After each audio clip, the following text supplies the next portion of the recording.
പുതിയൊരു വീഡിയോയിലേക്ക് ഏവർക്കും സ്വാഗതം. ഇപ്പോൾ ഞാൻ നിൽക്കുന്നത് എവിടെയാണെന്ന് ഏകദേശം ഇത് കണ്ടിട്ടുള്ള എല്ലാവർക്കും മനസ്സിലാവും. കാരണം അത്ര ഭംഗിയുള്ളൊരു സ്ഥലത്താണ് നിൽക്കുന്നത്.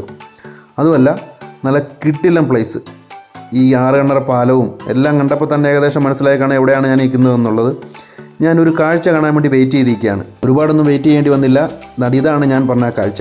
നമ്മുടെ ആറുകണ്ണറ പാലത്തിൻ്റെ മുകളിൽ കൂടെ നമ്മുടെ ചെന്നൈ എഗ്മോർ ഇങ്ങനെ പോകുന്ന അതിമനോഹരമായ കാഴ്ച. അത് കണ്ട് നിൽക്കാൻ തന്നെ എന്ത് രസമാണെന്നറിയാം. കൊല്ലത്തു നിന്നും 12 മണിക്ക് എടുക്കുന്ന ട്രെയിൻ ഏകദേശം ഒരു 2:30 കഴിയുമ്പോഴത്തേക്ക് ഇതുവഴി പാസ് ചെയ്ത് പോകും. ഈ ട്രെയിൻ തന്നെ കാണാൻ നിന്നത് എന്തുകൊണ്ടാണെന്ന് അറിയാമോ? ഈ ട്രെയിനിൽ ഞാൻ ഒരുപാട് യാത്ര ചെയ്തിട്ടുണ്ട്. അതിൻ്റെ ഒരു നൊസ്റ്റാൾജി കൂടി ഉണ്ടെന്ന് കൂട്ടിയോ. കൊല്ലം ചെങ്കോട്ട ദേശീയപാതയിലെ ഒരു പ്രധാന വ്യൂ പോയിൻ്റ് കൂടിയാണ് ഈ ആറുകണ്ണറ പാലവും ഈ ട്രെയിനിൻ്റെ കാഴ്ചയും തൊട്ടപ്പുറത്തുള്ള ഈ നല്ല കാട്ടരുവിയൊക്കെ. ഇതുവഴി പോകുന്നവരെല്ലാം ഇത് കണ്ട് ആസ്വദിച്ചിട്ട് വേണം കടന്നു പോകാൻ. അപ്പോൾ നമ്മുടെ ഇന്നത്തെ യാത്ര എങ്ങോട്ടാണെന്ന് പറയാം. നമ്മുടെ യാത്ര ഇവിടുന്ന് നേരെ പാലരുവിയിലേക്കാണ്.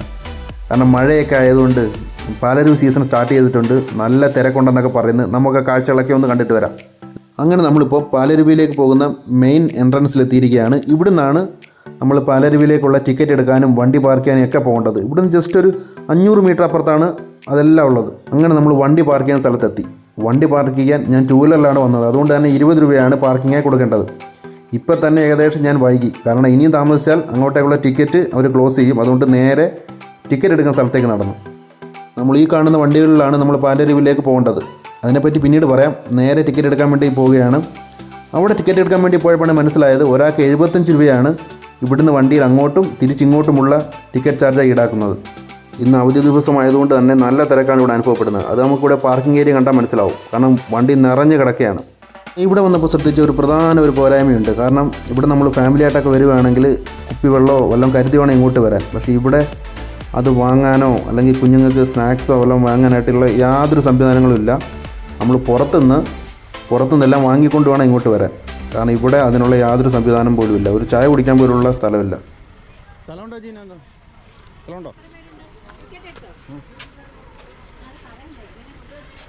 ഞാൻ വിചാരിച്ചു 329 ഒരാൾ.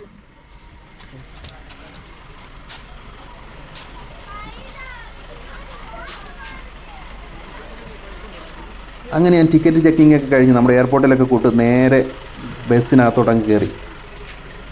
അങ്ങനെ വണ്ടിയിലെ അവസാനത്തെ ആളായി ഞാൻ വണ്ടിയിൽ കയറിപ്പറ്റി. അങ്ങനെ കാഴ്ചകൾ ഒപ്പിയെടുക്കാൻ വേണ്ടി എനിക്കൊരു സൈഡ് സീറ്റ് ആവശ്യമായിരുന്നു. ഭാഗ്യത്തിന് എന്തായാലും ഒരു സൈഡ് സീറ്റ് തന്നെ കിട്ടി. അങ്ങോട്ടേക്കുള്ള കാഴ്ചകളിലേക്ക് ക്യാമറ വെക്കുമ്പോൾ ഞാൻ കാണാൻ സാധിച്ചെന്ന് പറഞ്ഞാൽ നല്ല പച്ചപ്പുള്ള കാഴ്ചകളാണ്. പിന്നെ എൻ്റെ കൂടെ ബസ്സിലുള്ളവർ കൂടുതലും നമ്മുടെ നാട്ടുകാരല്ല കേട്ടോ. തമിഴ്നാട്ടുകാരും കർണാടകക്കാരും ഒക്കെയാണ്. യാത്രയുടെ തുടക്കത്തിൽ കുറേ തേക്കിൻ തോട്ടങ്ങളും കാര്യങ്ങളൊക്കെ കാണാൻ സാധിക്കും. പിന്നീട് അങ്ങോട്ട് നല്ല കാടിൻ്റെ കാഴ്ചയിലേക്ക് നമ്മളെ കൊണ്ടുപോകും. ചെറിയ ചെറിയ അരുവികളും എല്ലാം ഉണ്ട്. നമ്മുടെ ഈ ബസ്സിലൂടെയുള്ള യാത്രക്കിടയിൽ നമുക്ക് പണ്ട് വന്നിട്ടുള്ളവർക്കറിയാം, നമ്മൾ 2 വീലറിലോ കാറിലോ ഒക്കെ വരികയാണെങ്കിൽ നമുക്ക് പാലരുവി അങ്ങേ അറ്റം വരെ ചെല്ലാൻ പറ്റുമായിരുന്നു. ഇപ്പോഴാണ് ഇതുപോലെയുള്ള ബസ്സിലുള്ള യാത്ര ഗവൺമെൻറ് ഇവിടെ ക്രമീകരിച്ചിട്ടുള്ളത്. അത് നല്ലൊരു കാര്യം തന്നെയാണ്. കാരണം നമ്മുടെ വണ്ടികൾ അങ്ങോട്ട് കടത്തിവിടുകയാണെങ്കിൽ പിന്നെ നമ്മൾ പകുതിക്ക് നിർത്തും, അവിടെ നിന്ന് ഫോട്ടോ എടുക്കും. വന്യമൃഗങ്ങളൊക്കെയുള്ള സ്ഥലങ്ങളാണ്. പിന്നെ മലയാളികളായതുകൊണ്ട് പറയേണ്ട കാര്യമില്ലല്ലോ. അപ്പം ഇങ്ങനൊരു സംവിധാനം ഏർപ്പെടുത്തിയതുകൊണ്ട് അതിൻ്റെ ഒന്നും ആവശ്യമില്ല. സുരക്ഷമായിട്ട് നമുക്ക് പോയിട്ട് തിരിച്ചു വരാൻ സാധിക്കും. നമ്മുടെ ഈ ഒരു ബസ്സിലുള്ള യാത്ര ഏകദേശം ഒരു 20 മിനിറ്റിൻ്റെ കാര്യം മാത്രമേ ഉള്ളൂ. കാരണം 20 മിനിറ്റ് കൊണ്ട് തന്നെ നമുക്ക് അവിടേക്ക് എത്താൻ സാധിക്കും. അങ്ങനെ നമ്മൾ കാടിൻ്റെ പച്ചപ്പും കാഴ്ചകളും എല്ലാം കണ്ടുകൊണ്ട് നല്ല രീതിയിൽ എൻജോയ് ചെയ്ത് അങ്ങനെ നമ്മൾ നേരെ അവിടെ എത്തി. അവിടെ എത്തിയപ്പോൾ തന്നെ നമുക്ക് കാണാൻ സാധിച്ച കാഴ്ചകളെന്ന് പറയുന്നത് തിരിച്ച് ഇങ്ങോട്ടേക്ക് വരാൻ വേണ്ടിയിട്ട് ക്യൂ നിൽക്കുന്ന ഒരു 100 ആൾക്കാരെയാണ് കാണാൻ സാധിച്ചത്. കാരണം എന്ന് വെച്ചാൽ ഏകദേശം നമ്മൾ ഒരു 4 മണിയോടെ അടുപ്പിച്ചു ഞാനിവിടെ എത്തിയപ്പോൾ തന്നെ. കാരണം തിരിച്ച് പോകാൻ വേണ്ടി നിൽക്കുന്ന വലിയൊരു ആൾക്കൂട്ടം തന്നെയാണ് എനിക്കിവിടെ കാണാൻ സാധിച്ചത്. അങ്ങനെ താണ്ട ഈ കൈവീശി കാണിക്കുന്ന എൻ്റെ സബ്സ്ക്രൈബറാണ്. പുള്ളിയെ കാണാൻ സാധിച്ചിട്ട് വളരെ സന്തോഷം. പുള്ളിയോട് കാര്യം പറഞ്ഞ് നേരെ മുകളിലേക്ക് നടന്നു. ഈ ക്യൂവിൻ്റെ അറ്റം എന്ന് പറയുന്നത് നല്ല രീതിയിൽ ഒരു 100 പേരെങ്കിലും കാണും കേട്ടോ, ബസ്സിലേക്ക് കയറാൻ വേണ്ടി നിൽക്കുന്നത്. എനിക്ക് തോന്നുന്നത് ഇവരെല്ലാം ഉച്ചയ്ക്കെങ്ങാണ്ട് വന്നതാണ് ഏകദേശം. കാരണം ഇവിടെ വന്ന് മാക്സിമം എൻജോയ് ചെയ്തിട്ട് വൈകുന്നേരമായപ്പോൾ തിരിച്ചു പോകാനുള്ള പോക്കാണ്. വേറൊരു കാര്യം ഞാനിപ്പോഴാണ് ശ്രദ്ധിക്കുന്നത്. കാരണം ഞാനൊരു 8 വർഷം മുന്നേ വന്നപ്പോൾ ഉള്ള അതേ കാഴ്ചകൾ തന്നെയാണ് ഇപ്പോൾ ഇവിടെയുള്ളത്. കാരണം ഈ വേലിക്ക് ഇച്ചിരി മഞ്ഞ പെയിൻ്റ് അടിച്ചു എന്നുള്ളതല്ലാതെ വേറെ ഒരു മാറ്റവും ഇവിടെ ഉണ്ടായിട്ടില്ല. പോകുന്ന വഴിയും വന്നിറങ്ങുന്ന സ്ഥലവും എല്ലാം അതൊക്കെ തന്നെ. നമ്മളിപ്പോൾ വന്നിറങ്ങിയില്ലേ, അവിടെയാണ് നമ്മൾ പണ്ട് വന്നപ്പോൾ ബൈക്കുകളും ഒക്കെ പാർക്ക് ചെയ്തിരുന്നത്. പരിസരമൊക്കെ കണ്ടിട്ട് ഇവിടുന്ന് ഇനി അങ്ങോട്ടേക്ക് നടക്കാൻ ഞാൻ മാത്രമേ ഉള്ളെന്ന് തോന്നുന്നു. കാരണം നടക്കുന്ന വഴിയെല്ലാം കാലിയായി കിടക്കുന്നു. കാരണം എല്ലാവരും തിരിച്ചു പോകാനുള്ള തിരക്കാണ്. അങ്ങനെ നടന്ന് ഏകദേശം നമ്മുടെ പാലരുവിയിലേക്ക് ഫാമിലീസൊക്കെ എത്തി നല്ല വൃത്തിയായിട്ട് കുളിക്കുന്ന ഒരു സ്ഥലമുണ്ട്. അവിടേക്കാണ് നമ്മളിപ്പോൾ എത്തിയിരിക്കുന്നത്. പക്ഷെ അങ്ങോട്ട് ക്യാമറ തിരിക്കാൻ പറ്റത്തില്ല. അതുകൊണ്ട് നമ്മൾ നേരെ അങ്ങോട്ട് പാലരുവിയിലെ വെള്ളച്ചാട്ടത്തിൻ്റെ അടുത്തേക്ക് നേരെ നീങ്ങി. ഇവിടെ മുതൽ അങ്ങോട്ടാണ് നമ്മൾ വെള്ളച്ചാട്ടത്തിൻ്റെ കാഴ്ചകൾ കണ്ടു തുടങ്ങാൻ പോകുന്നത്. ഇവിടുന്ന് ഒരു 50 മീറ്റർ കൂടെ ഉള്ളൂ ആ മനോഹരമായ വെള്ളച്ചാട്ടം കാണാൻ വേണ്ടിയിട്ട്. ഞാനിപ്പോഴാണ് ഒരു കാര്യം ശ്രദ്ധിച്ചത്. ഇവിടെ വന്നിട്ടുള്ള ഒരു 70% ആൾക്കാരും തമിഴ്നാട്ടിൽ നിന്നുള്ള ആൾക്കാരാണ്.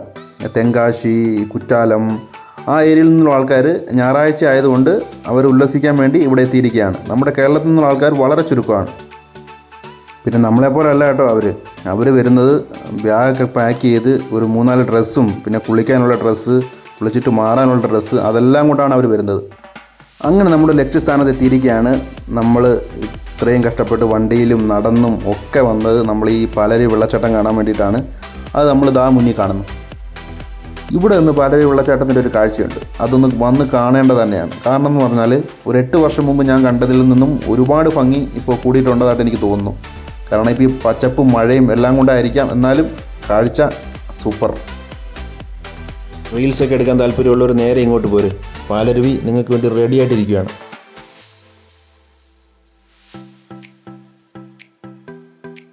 അങ്ങനെ അധികം നേരം ഇവിടെ നിൽക്കുന്നില്ല. ഞാൻ കാഴ്ചകൾ കാണാൻ വേണ്ടി മുകളിലേക്ക് പോവുകയാണ്. കാരണം ഇപ്പോൾ തന്നെ ഒരുപാട് വൈകി.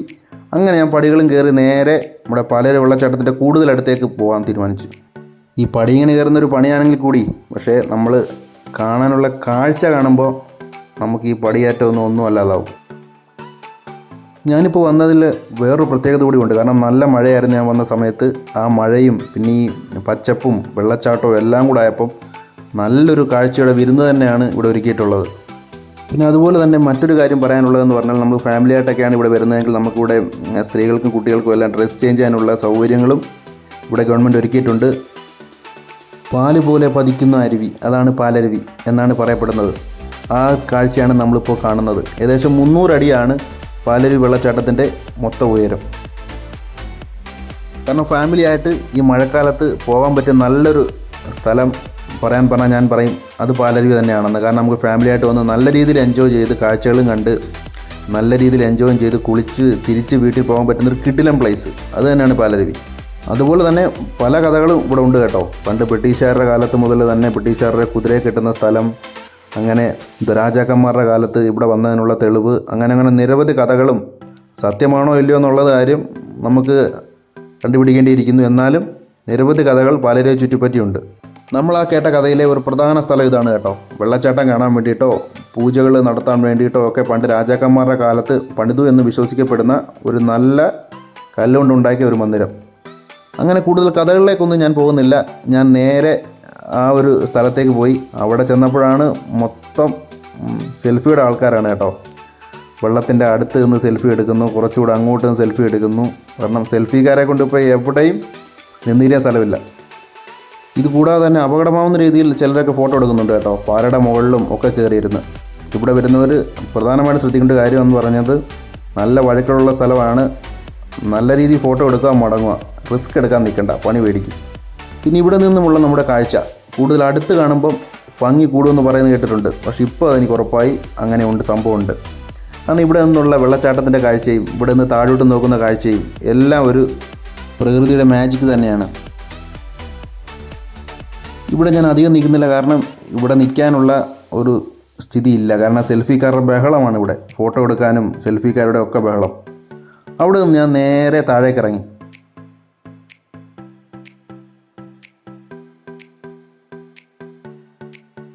പിന്നെ ഇവിടെ വന്നിട്ട് ഞാൻ ശ്രദ്ധിച്ചൊരു പ്രധാന കാര്യമുണ്ട് കേട്ടോ. ഇവിടെ നമ്മുടെ ഫോറസ്റ്റ് ഡിപ്പാർട്ട്മെൻറ്റിൽ ജോലി ചെയ്യുന്നത് മിക്കവാറും ഒരു 90% ആൾക്കാരും സ്ത്രീകളാണ്. കാരണം നമ്മൾ അധികം ഇങ്ങനെ ഒരു കാഴ്ച എവിടെയും കാണാൻ സാധിക്കത്തില്ല. കാരണം ഇവിടെ വന്ന് നോക്കുമ്പോൾ നമ്മൾ ടിക്കറ്റ് എടുക്കുന്ന സ്ഥലത്തായാലും ശരി, ടിക്കറ്റ് നമ്മൾ പഞ്ച് ചെയ്യുന്ന സ്ഥലത്തായാലും ശരി, ബസ്സിലായാലും ശരി, ബസ്സിൽ നമ്മളെ കയറ്റുന്നതും ഇറക്കുന്നതും എല്ലാം സ്ത്രീജനങ്ങളാണ്. പിന്നെ ഇവിടെ ലൈഫ് ഗാർഡായിട്ട് നിൽക്കുന്ന എല്ലാവരും തന്നെയാണ്. കാരണം അയ്യോ, അങ്ങനെ ഞാൻ വീഡിയോയും പിടിച്ച് ലാസ്റ്റ് ഇവിടെ വന്നപ്പോഴത്തേക്ക് നോക്കിയപ്പോൾ ഇവിടെ നല്ല ക്യൂ. ഏകദേശം നമ്മൾ അങ്ങോട്ട് പോയപ്പോൾ കണ്ടതിൻ്റെ അത്രയും തന്നെ ക്യൂ ഇവിടെ ഉണ്ട്. വണ്ടി 3-4 ഉള്ളത് കൊണ്ട് തന്നെ നമുക്ക് അധിക നേരം നിൽക്കേണ്ടി വരത്തില്ല. ഏകദേശം ഒരു ബസ് പോയി ഒരു 10-20 മിനിറ്റിനുള്ളിൽ തന്നെ അടുത്ത വണ്ടിയും വരും. അങ്ങനെ ആദ്യം ഒരു ബസ് വന്ന് ആൾക്കാരെ കൊണ്ട് പോയി. ഇനി രണ്ടാമത്തെ ബസ് വരണം, രണ്ടാമത്തെ ബസ്സിനെങ്കിലും കയറി പറ്റാം എന്നുള്ള ഒരാഗ്രഹത്തിൻ്റെ മേലാണ് ഞാൻ നിൽക്കുന്നത്. ഇപ്പോൾ എൻ്റെ കൂടി നിൽക്കുന്നതെല്ലാം കേരളക്കാരെ തന്നെയാണ് കേട്ടോ. കാരണം നമ്മൾ അങ്ങോട്ട് പോയപ്പോൾ കണ്ടത് മൊത്തം തമിഴ്നാട്ടുകാരാണെങ്കിൽ ഇപ്പം നമ്മുടെ കൂടെ ഉള്ളത് മൊത്തം കേരളക്കാരാണ്. അതും കൊല്ലക്കാർ തന്നെയാണ് കൂടുതൽ. അങ്ങനെ അധികം കാത്തിരിക്കേണ്ടി വന്നില്ല. നമ്മളെ കൊണ്ടുപോകാനുള്ള ഫോറസ്റ്റിൻ്റെ വണ്ടി ഇതാ എത്തി. ഇവിടെ എത്തുന്ന എല്ലാവരും ശ്രദ്ധിക്കേണ്ട ഒരു പ്രധാന കാര്യമാണ് ഇവിടുത്തെ ടൈമിംഗ്. 4 മണി വരെ മാത്രമേ പാലരുവിയിലേക്ക് നമുക്ക് പ്രവേശിക്കാൻ സാധ്യതയുള്ളൂ. 4 മണി വരെ മാത്രമേ ബസ്സും സൗകര്യമേ ഉള്ളൂ. അതുകൊണ്ട് തന്നെ ഇവിടെ എത്തുന്ന എല്ലാവരും സമയം കറക്റ്റ് നോക്കി വരിക, അല്ലെങ്കിൽ നല്ലപോലെ പണി കിട്ടും. നമ്മൾ തിരിച്ചു വരുന്ന വഴിക്ക് കുറേ റിസോർട്ടുകളൊക്കെ കാണാൻ സാധിക്കും. എനിക്ക് തോന്നുന്നത് ഗവൺമെൻറ് റിസോർട്ടുകളോ അതല്ലെങ്കിൽ അങ്ങനെയുള്ള സംഭവങ്ങൾ എന്തെങ്കിലും ആയിരിക്കും എന്നാണ് എനിക്ക് തോന്നുന്നത്. അങ്ങനെ പറയാൻ മറ്റൊരു കാരണം കൂടി ഉണ്ട്. കാരണം നമുക്ക് ഈ ഭാഗത്തേക്കൊന്നും എൻട്രി ഇല്ല. അതുകൊണ്ട് തന്നെ ഇത് പൊതുജനങ്ങൾക്ക് വേണ്ടിയുള്ള റിസോർട്ട് ആവാൻ യാതൊരു സാധ്യതയുമില്ല. നമ്മൾ ഏതൊരു യാത്ര തിരഞ്ഞെടുക്കുമ്പോഴും അവിടുത്തെ കാഴ്ചകളാണ് നമ്മളെ ആകർഷിക്കുന്നത്. നല്ല പച്ചപ്പും കാടും വെള്ളച്ചാട്ടവും ഒക്കെ ഉണ്ടെങ്കിൽ നമ്മുടെ യാത്ര കൂടുതൽ രസമായി തീരും. അതുപോലൊരു യാത്രയാണ് പാലരുവി യാത്ര. ഇവിടെ വരുന്ന എല്ലാവരും ഫാമിലിയായിട്ട് തന്നെ വരണം, കാഴ്ചകൾ എൻജോയ് ചെയ്ത് മടങ്ങാം. അത്ര രസമുള്ള ഒരു സ്ഥലം കൂടിയാണ് പാലരുവി. ഇനി ഇവിടേക്ക് എങ്ങനെ എത്താം? ഇവിടേക്ക് എത്താൻ വേണ്ടി നമുക്ക് 3 മാർഗ്ഗം സ്വീകരിക്കാം. ഒന്ന് നമ്മുടെ സ്വന്തം വാഹനങ്ങളിൽ വരാം, അല്ലെങ്കിൽ KSRTCയിൽ വന്ന് പാലരുവിയിലെ ജംഗ്ഷനിൽ ഇറങ്ങി കുറച്ച് നടന്നാൽ നമുക്ക് ടിക്കറ്റ് കൗണ്ടറിൻ്റെ അടുത്തേക്ക് എത്താൻ സാധിക്കും. അതുമല്ലെങ്കിൽ നമുക്ക് ട്രെയിനകത്ത് വരാം. ട്രെയിനകത്ത് വന്ന് ആര്യങ്കാവ് ഇറങ്ങി അവിടുന്ന് ഒരു 10 രൂപ പോയിൻ്റ് മാത്രമേ ഉള്ളൂ നമുക്ക് പാലരുവി വെള്ളച്ചാട്ടത്തിൻ്റെ സ്റ്റോപ്പിലേക്ക് എത്താൻ. കാഴ്ചകൾ ഒന്നും തന്നെ ഇവിടെ അവസാനിക്കുന്നില്ല. പുതിയ വീഡിയോകളായിട്ട് ഞാൻ വീണ്ടും വരുന്നതായിരിക്കും. അതുവരേക്കും ഗുഡ് ബൈ.